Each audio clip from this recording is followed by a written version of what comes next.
Good morning. I'm going to start out my day by cleaning tack. I have a bridle that I've already pulled apart, and I have a rope halter.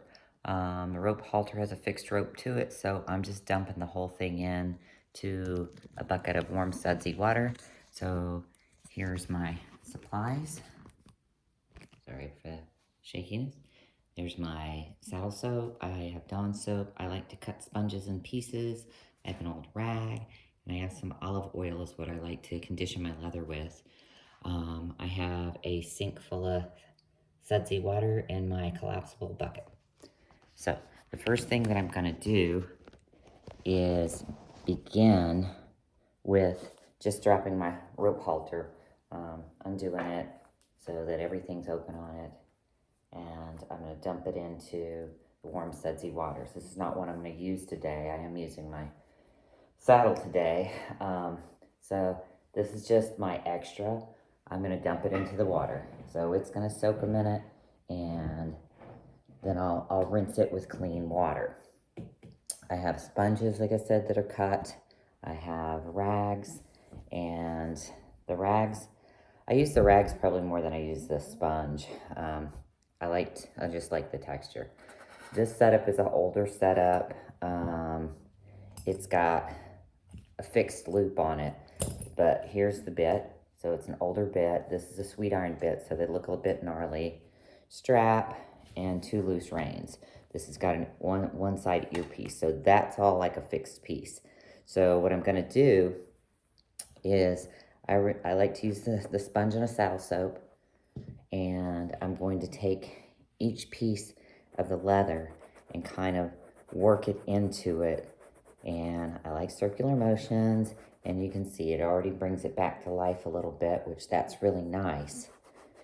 And I'm going to use that on each piece of the leather, just working it in. And so I'll complete this by doing every part that is leather with the saddle soap. Now with the bit, I like to go ahead and use warm soapy water with Dawn. I feel really safe with Dawn, and then just rinse it off really well and then let it hang dry. I could also use, like you said, suggested vinegar or oral antibacterials. They work just like with humans, so you can do that. I just use this type of sponge because it has both a soft side and it has a rough side. So if there's little areas of grass or whatever, so I'm gonna clean and scrub that.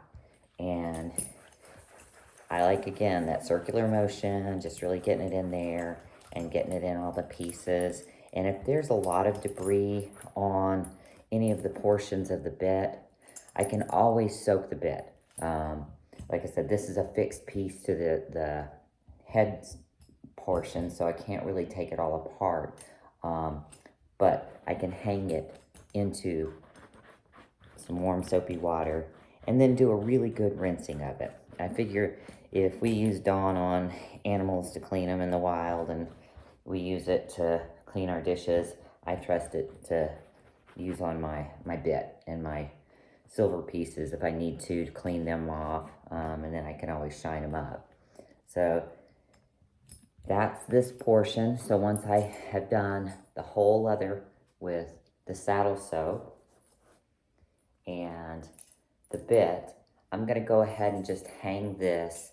I'm kind of silly in the fact that I don't have a place to hang them now, but this actually on my cabinets make an excellent place to hang so that they can be in a dry environment, not sitting like blazing in the sun. What I like to do after I've put saddle soap in, if I'm not, and this is what I use, I like it, it's non-tinting. They have an oil that comes with it, but what I use is an olive oil. And normally I would have some gloves on because I know we're discussed putting gloves on in the videos. I like to really take a big ball and put a rubber band around it and then utilize this, let it soak out, and then utilize it in a stopper effect on my leather. I do a nice coat after I finish with the saddle soap, And that's the kind of oil I like. Not everybody uses that. And I guess that's why, for me, I'm not as concerned with gloves because I use really soft, non-toxic things. I like how it soaks in. I like how it looks afterwards. It doesn't change the color of everything. And I wait about 24 hours before I try and use it. And then if there's any excess, I buff it off. It soaks in really nicely. I don't overuse it. It gives a really nice kind of sheen to it. And I think really, for me, that's what I've always used. So doing something different is not really, I mean, I could use something different, but I enjoy the way it looks and the way it works for me and my horse. And it keeps it really supple. And again, I don't use anything with chemicals. So other than this saddle soap, which I could use gloves with, but it's really got like nice natural ingredients as well. I don't want anything that's toxic to my horse. So, and I don't care if my hands get dirty because obviously I work a lot outdoors. So that is how I do my bridle and halter.